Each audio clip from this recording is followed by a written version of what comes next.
Okay, good afternoon, everyone. This is the first in the series of Let's Talk with a Manager. We had moved from different names for this process. In fact, one of the things was to name this Lunchtime with a Manager. But of course, as you can see from my lovely census cup here, I'm actually just having breakfast. So it could have been called Coffee with a Manager.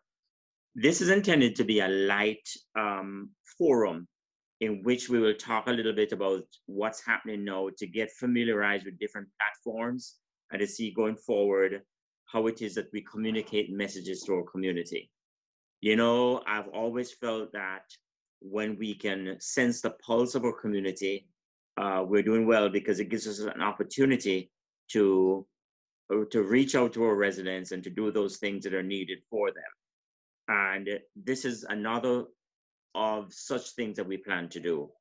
But for the first time here, I just want you to all know that this is actually going to pertain to what's happening in our community. So we may take a look at what's happening in Dade County or what's happening at large in other communities, but the thrust is to make sure that whatever we are doing in the community, that is disseminated throughout, and that we have an opportunity to talk.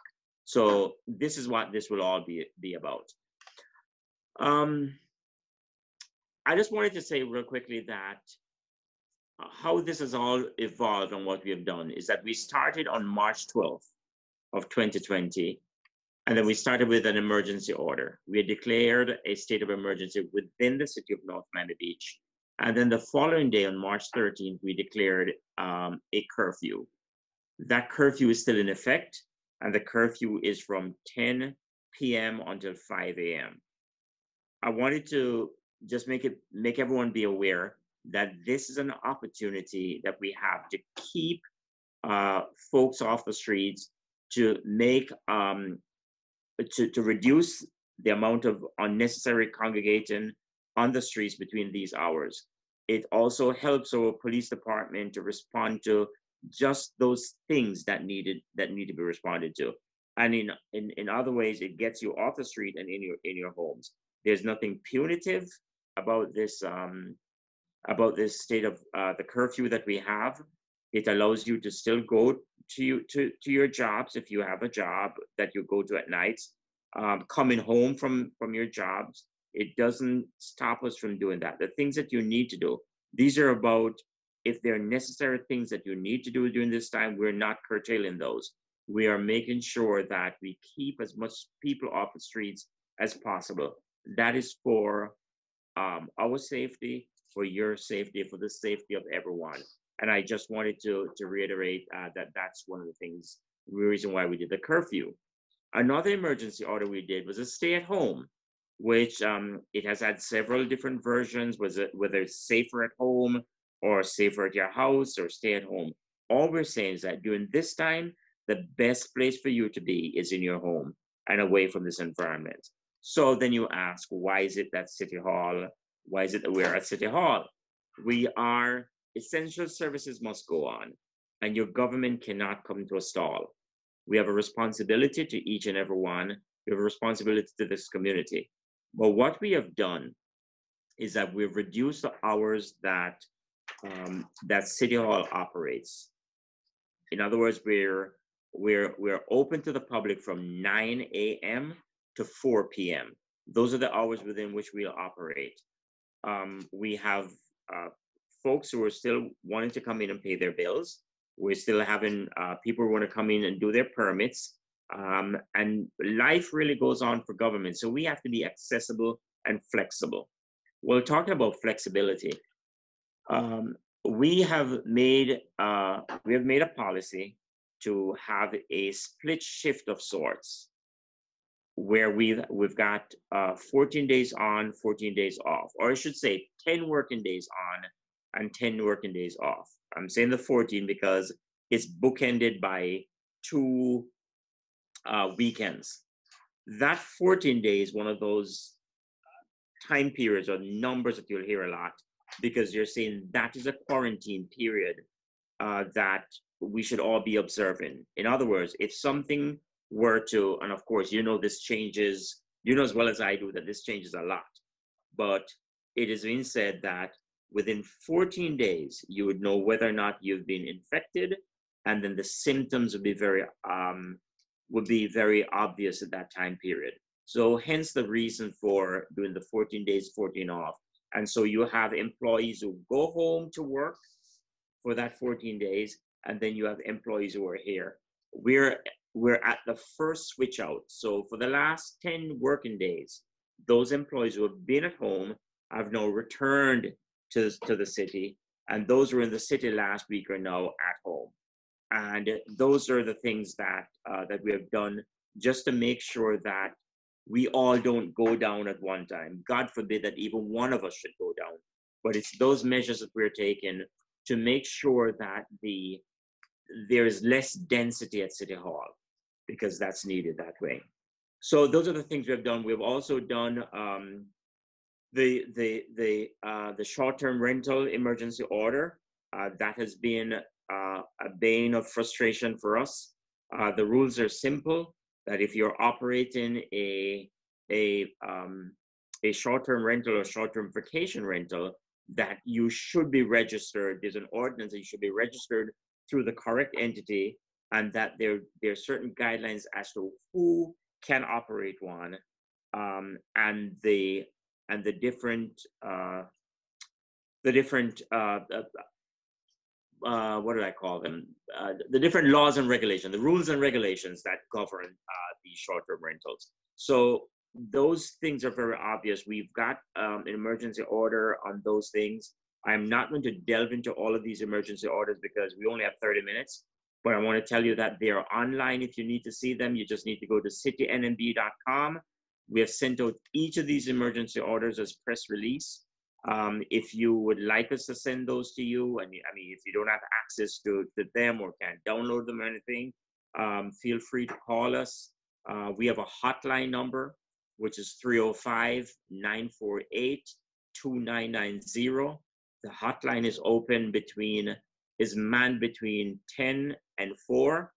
And we just ask that you utilize this for all of your purposes if you need to get that relevant information that we're sending out. I want to tell you that while we have cut the trolley hours, or trolleys are still running, one of the things that we have said is that we intend to make sure that there's connectivity. There are people who will still rely on public transport. We ask them, if they're relying on public transport, that they take all safe measures to do so.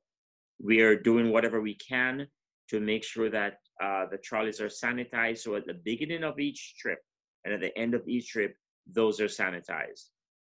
I wanted to tell you some other ways that you could get in touch with the city, just to know about what's happening. We've got a radio station, 1610 AM, where we keep that updated rather on the things that we're doing. We also have sent out information via Code Red. We've got just a bulk of information. So I'll tell you, whenever you're in doubt, just call my office, which is 305-948-2900. That is 305-948-2900, or you can call the hotline at 305-948-2990. What that does is that we want to be able to hear from you. We want to be able to respond to you, and we want you to be aware of everything that we're doing here in the city, because we're still open for business. We're taking the necessary precautions to make sure that that we're safe, that you're safe, but more than anything else, to make sure that you're informed and the services to which you're accustomed or you need, that even though we may have to make some changes in the way we operate them, we want you to know that they're still there. We know many in our community are hurting at this time because of unemployment. So our library is here willing to help. I know they've printed unemployment forms, and they're available at the library outside, so you can access those as you need them.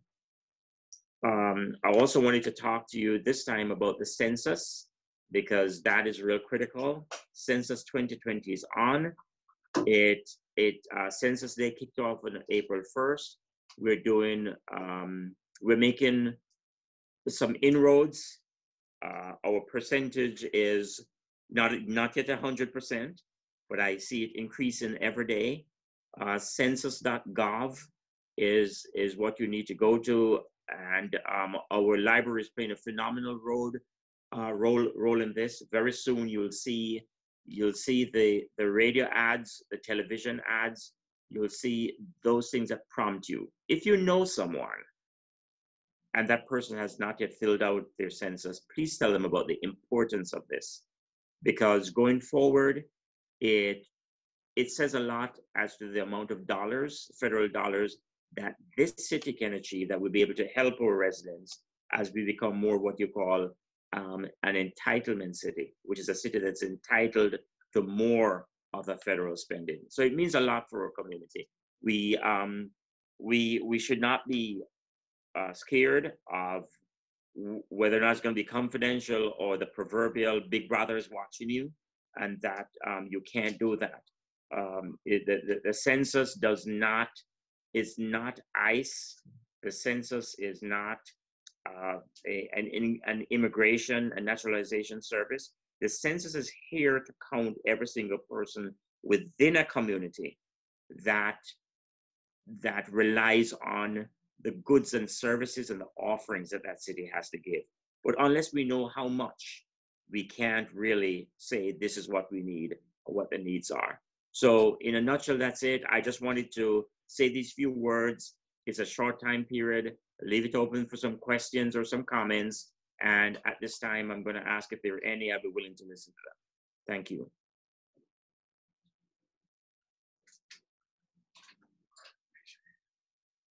I think if you're on it, I can't see everyone, but someone is monitoring this. If you have a question, please raise your hand, and then you would be prompted to come in.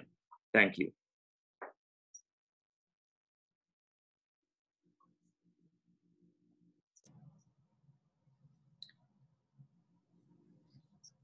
Manager? Yes, Adana. If you can direct anyone that's listening, if they're on a tablet, they have to swipe towards the left, and that's how they raise their hand.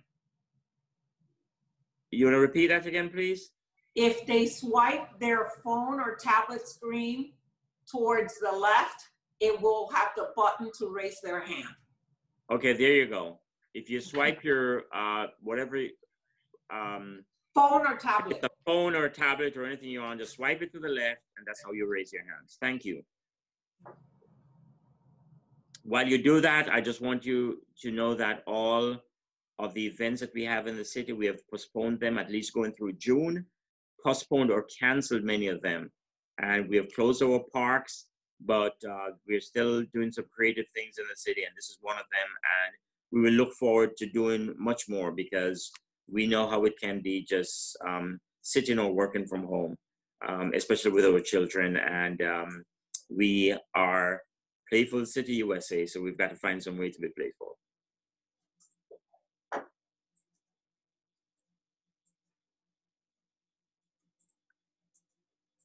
So are there any questions or comments? While we wait on those, for those of you who are coming to City Hall, we're asking that you wear some sort of facial covering. It's important.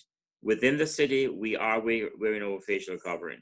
You may see some of us on this line now that don't have it, because some folks are either working from home or they're just within their respective offices by themselves, well far of that social distancing. And of course, when I'm through, I put mine back on. But for those of you who are coming to City Hall, whether it's to pay your water bill or to look about a permit, we're asking that you do wear your facial covering of sorts. There was a resident who reached out this morning because we'd sent out the city line and it didn't specify facial covering. Well, guess, you know things change every single day. And so now facial covering is required. So we do ask that. If you would like to pay your water and you don't want to come to City Hall to pay your water bill, I just want to remind you that you can go to nmbwater.ca nmbwater.com. That's nmbwater.com.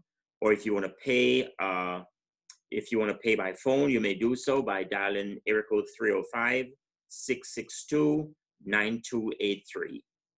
So you can either pay it online, or you could do that, or there are drop boxes around City Hall. One is in the driveway at front and to the southern part of the building.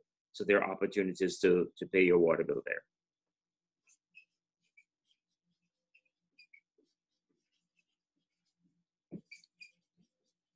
Are there any questions or comments?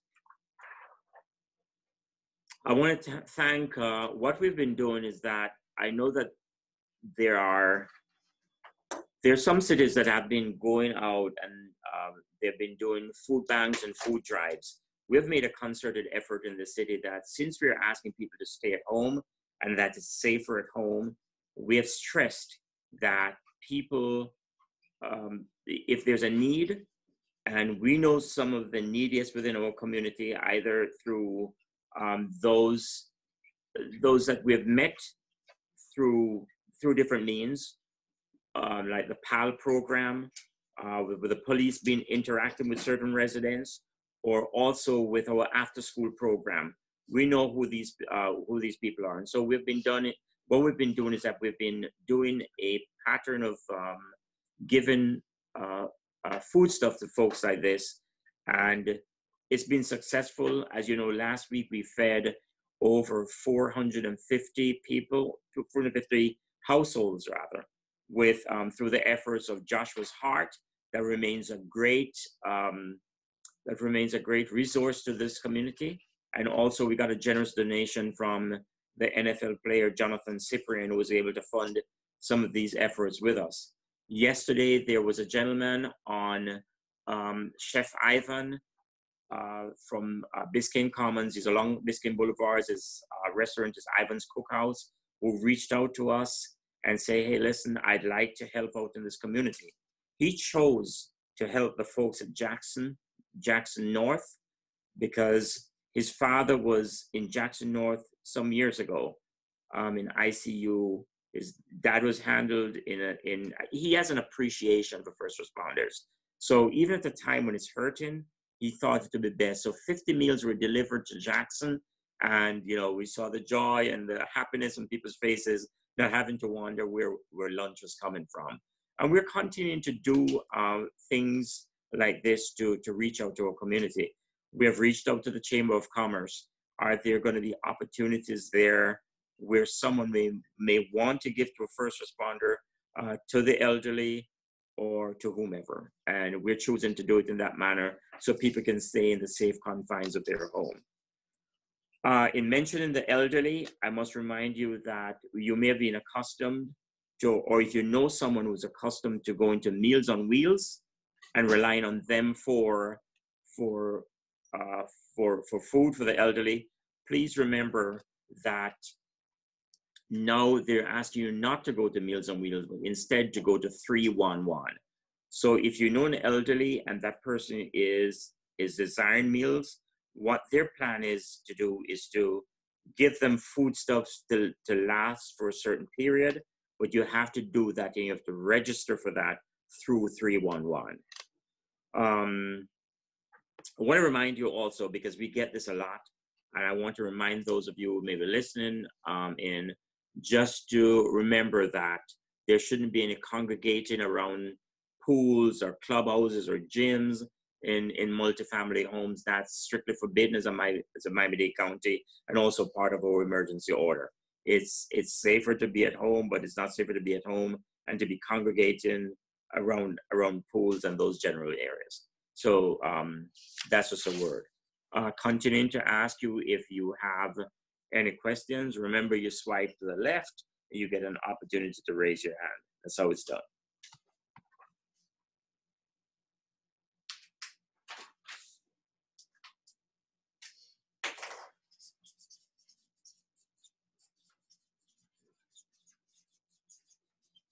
Okay. I don't want to continue to be a talking head, but I'll continue. I love to do that. I know that there's some people, I'm seeing a text, that they can't, they're trying to get into the Zoom, but they can't get in. But we're trying our best. It's the first shot at it. I think we have in excess of 40 people on the line now. But we want to thank, I want to, at this time, just to thank our police department, because I know we have talked about a split shift and days of working from home and days of not working and days of being in the office. Well, the police officers can't do that because their work is essential and they need to be here.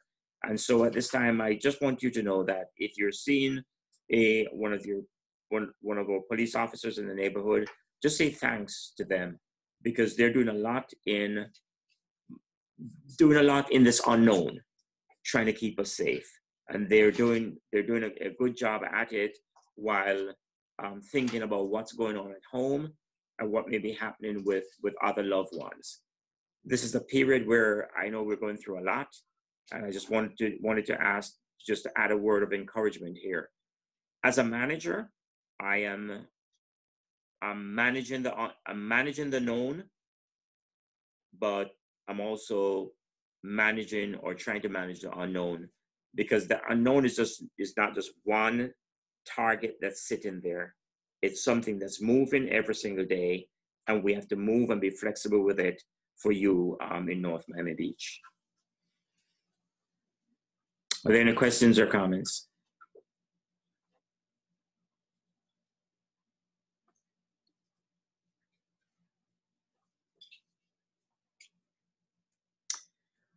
I also want to say that as a city, I just wanted to give